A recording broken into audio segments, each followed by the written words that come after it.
Banditry started under the watch of APC because they were the ones that brought them in. It was 1992-93 in Kaduna. A riot broke out which they call the Zango Kataf riot. I was a young boy, very, very young then. And people were killed in scores. If you are not an Absa person practicing Muslim in Islam, they were killed. Especially if you are from the southern part of Kaduna, the tribes from the southern part of Kaduna, they were massacred. It was called the Zango Kataf riot. And if the next thing they do is to burn churches, kill Christians, and then if they are done with that, then they focus on businesses that is for Igbo people, Igbo-owned businesses, and they destroyed it. I grew up knowing that Christians are an endangered species in Nigeria. In the year 2000, when the Sharia riot, how many of you have heard of the Sharia riot? Hundreds of thousands of people were killed in Kaduna. I can remember vividly that we had to defend our house from people. They brought some Fulani boys and they faced our house. They were shooting arrows. They were stoning our zinc. They spot our zinc, shooting arrows. Even though I was a Muslim then. Even though my father was a Muslim then. But because majority of the people in our compound were Christians, so they were willing to destroy every one of us because we're living with Christians. I can remember a particular church in Mando, for those that know Mando, in Kaduna, called Chapel of Redemption. That church was destroyed. And so from that time, anytime there's a little hanky-panky in Nigeria, the first target is churches and Christians. And this has prevailed for a long time. That even if there's a problem with in another country, the Muslim and the Hausas in Nigeria will rise up and begin to kill Christians. How many of you remember the Miss World crisis in 2002, 2001, 2002? That somebody drew a picture of Muhammad or something in France, long away in France, and they began to fight in Nigeria. Are you following me? Christians are endangered species. Now let me give you, and that's how it has continued. Scores have been killed, and they focus on regions where there is a mixture of both Christianity and Islam. If you look at states like Kaduna, states like Plateau State, states like Nasarawa, states like Taraba, states like Benue, states like Bauchi, states like Gombe, states like Borno. These are places where they focus on because they intend to eliminate every living Christian in that place. Anybody that debunks it is a total lie because I have grown and lived in the north. I've spent 80 to 80% of my life in the north, so I understand this thing. Several times, I cannot forget the Sharia riot. We were running for our lives. Even though we were Muslims, but we're still running because as far as you are not of that ethnic group, practicing what they practice, you are a victim. You can be burnt alive. Many of us saw human beings that were burnt alive, like roasted like yam. And it has been going on for a long time. The genocide against the Christian faith. Are you with me? Many years ago, in Kano State, a man was beheaded. And anything they talk about that he said blasphemy. And guess who was the person that led it? The man called Sanusi Lamido Sanusi was the one that led him up. And they beheaded him. They killed the Igbo man. They killed him and they put his hand on the stake and they were using it to parade the city. You will understand of a woman also that is an evangelist. Evangelist Eunice that was preaching about 2016 or 18 in Abuja. And they killed her. We cannot talk about a young girl called Deborah Samuel that was killed. I schooled in Jos, and for years, the people of Plateau have been massacred. Riot breaking out every single time. The one that the moment anything happens, the next people that are victims are Christians. And it is unfortunate that all these years, the government have not been able to do anything about it. But the agenda is deep. Are you with me this morning? Why am I saying? Because I don't want us to be an ignorant people. If we are ignorant people, they will control the narrative. And this days, let me tell you this truth. God will not come and fight for you. Remove that thing from your mind. If Christians don't rise up, pray from now till tomorrow. God is not coming to fight for you. Are you with me? Now, in the year 2009, Boko Haram started. Boko Haram started because of a section. It was a political movement. They created Boko Haram as a political talks to bring confusion into the government of Goodluck Jonathan. And to be able to, destroy any opposition, starting from Borno State, under the watch of a man called Kashim Shettima, which is now the vice president of Nigeria. Kashim Shettima and the other man, Ali Mohammed Sharif. These were the people that started the business of Boko Haram as a political talks to be able to oppose their opponents. But after a time, the ideology grew and they began to destroy. Now, it became a problem and they began to use it to destroy, bombing here and there. In 2009, 2010. As of 2010, a man led a meeting in Jos. Are you with me? He led a meeting that they were going to annihilate Christians within the locality of Plateau, Borno, Plateau, Bauchi, Kaduna, and Nasarawa. And he said they are going to perform jihad. They will bring jihad and they will go to kill that. If the Islamic leaders are not willing to lead them, he is ready to lead the movement. I have the minute of that meeting in my phone presently. Guess who is that person? Isa Pantami, that was the former Minister of Communication under Buhari's regime. And several times, these are people that are terrorist sympathizers. And that is why the Nigerian army have not been able to win the war against the terrorism. Because people have, the terrorists have infiltrated the Nigerian ranks, the army ranks, so they cannot win the war. That said, Osama bin Laden was a better Muslim than he is. He was sad when Osama bin Laden was killed. And he has said it several times that Boko Haram should not be killed. He said they are their Muslim brothers. How do you win a war against terrorism? When there are people high in government that are sympathizers to terrorism, how do you win that war? Now, there are 4 categories of insecurity or people that are causing insecurity. Number 1, you have Boko Haram. Number 2, you have bandits. Number 3, you have Fulani herdsmen. Now I'm going to show you how they are connected. Many people don't know. The Boko Haram and the Fulani herdsmen have one mission. The mission is simple: Islamize Nigeria. Come to a territory that are Christian dominated, kill everybody there, occupy their land. Go to Benue, look for a community, kill them there, occupy their land. That's always me. Boko Haram and the Fulani herdsmen. Have you noticed that Fulani herdsmen don't kidnap, they kill? There's hardly a place you hear that Fulani herdsmen capture, that they say these are Fulani herdsmen. No, when they go, they kill. How do they kill? They kill with guns. You must now ask yourself, how does a Fulani man get AK-47? Do you know the cost of one AK-47? One AK-47 is over $1,000 something. Where will a Fulani man be able to obtain to be able to get one AK-47? Are you with me? And now, so you will know that there are people that are sponsoring this movement. Then the Boko Haram and the Fulani, they go about Christian-dominated areas. You will understand that when this terrorism started in Nigeria, that only people that were killed were Christian churches. You will not hear that they kill anyone. It is Christians and churches. I remember in Kaduna then that churches began to look for security men to guide their churches in every service day. Otherwise, you can be in church and then the next is boom, everybody dies. And churches that don't have money to hire soldiers began to use some of their members. I was a member of the security team in my church in Deeper Life in Kaduna in 2010. Because we don't stay in the church. Once I come to the church in the morning, we stay outside, moving around patrolling, because anybody can come and drop anything. So when Boko Haram started, the majority of Muslims, the Hausa, Northern Muslims, they were happy. I know of people that were celebrating it. If you see them crying today, I'll tell you why.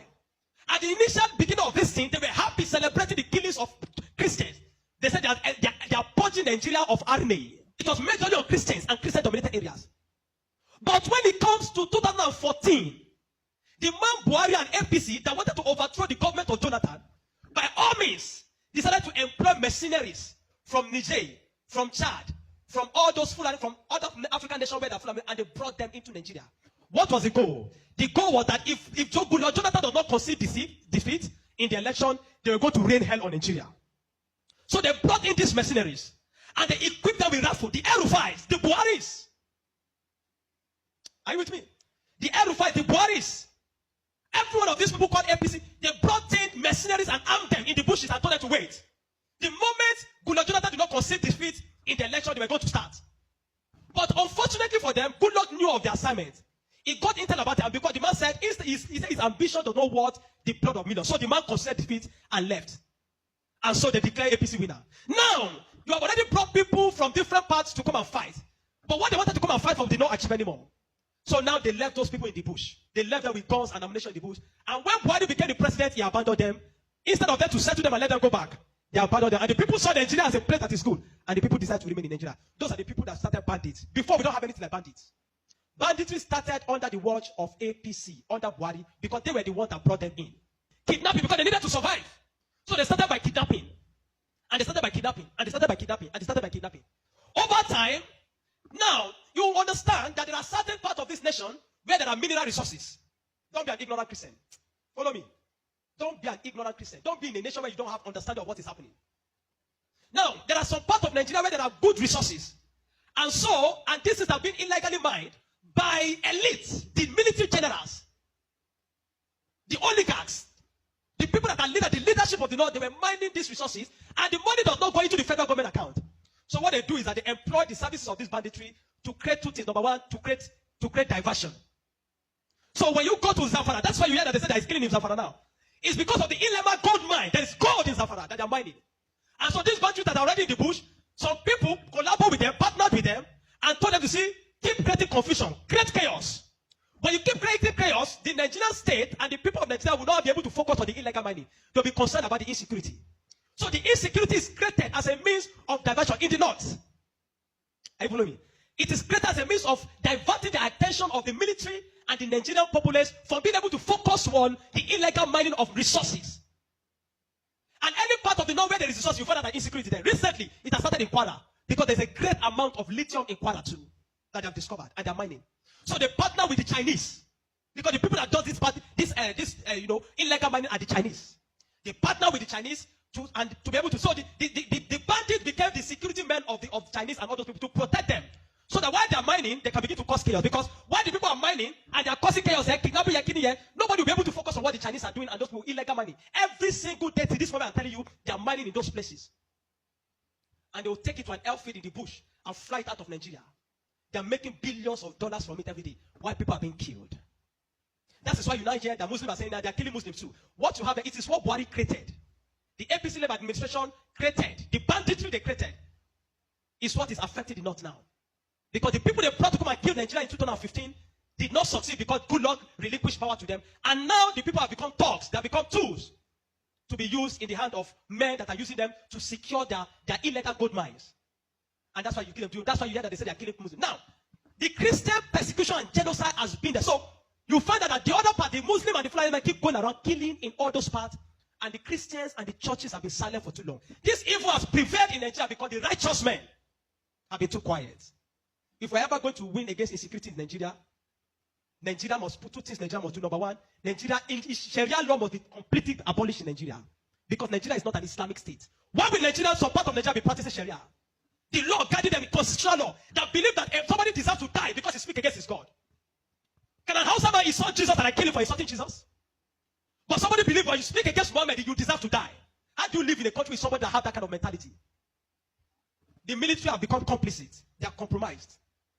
Nigerian military cannot win this war. 20 years from today, I'm telling you, 20 years from today, this thing of insecurity will not end because there are people that are enjoying it, benefiting from it, and reaping from it. If Nigeria want to win this war, partner with America. Let them come and militate. I'm not sure I've seen that in Kano yesterday, some people were protesting that they don't want America to come. Because they believe what they have been told is that if America is coming to kill Muslims, and the man says he wants to come and kill terrorists, but they are protesting. Anybody that is negotiating, people like Ahmed Gumi, Sheikh Gumi should be locked away. A terrorist sympathizer is a terrorist. A man that believes that you are not supposed to kill a terrorist is himself a terrorist. A man that believes that we should go and negotiate. How do you go and negotiate with terrorists? Because you see, terrorists are not just criminals. They are working with a wrong ideology. A man that believes that killing is, he has nothing to lose. How do you negotiate with a man that believes that killing himself is going to meet their God in heaven to collect 72 virgins? How do you negotiate with such a person? A man like Sheikh Gumi should be locked away. A man like Ali Mohammed Bushari should be arrested. You want to win against terrorism, you must go brutal. No nation win against terrorism by pampering them. The custom is taking rice, seizing rice from Nigeria and taking it to terrorists in the bush that they need to take care of them because they are human beings. No. The moment you have become a terrorist, you see that taking the life of your fellow human being is nothing, is to please a God, then you don't deserve to live. Children of God, I'm not going to ask you to pray because this is not a period of prayer. This is a period of action. Reverend Dr. Ezekiel from Jos, the man have been speaking, have created attention. Not for what have they invited the man for interview because they don't want to give the man any airtime.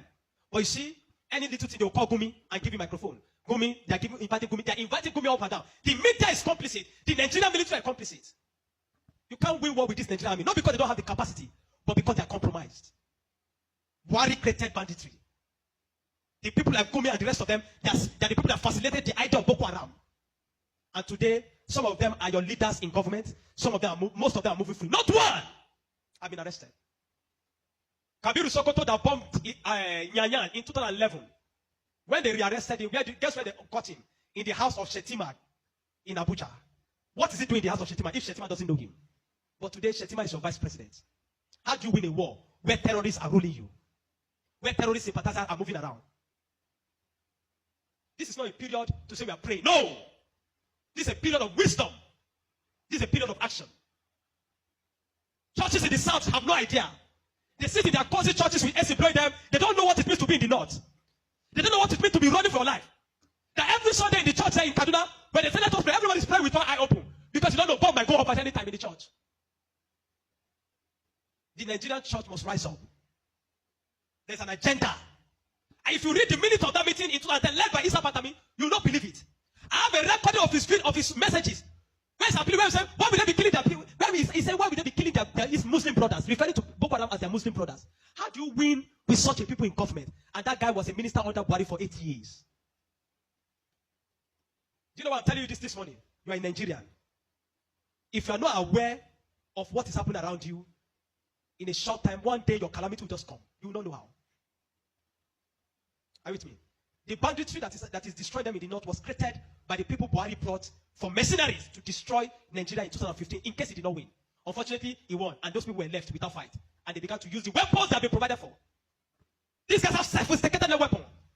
They move logistics, move money in dollars. Where do you think they're getting it from? You think it's from the sale of cow? No.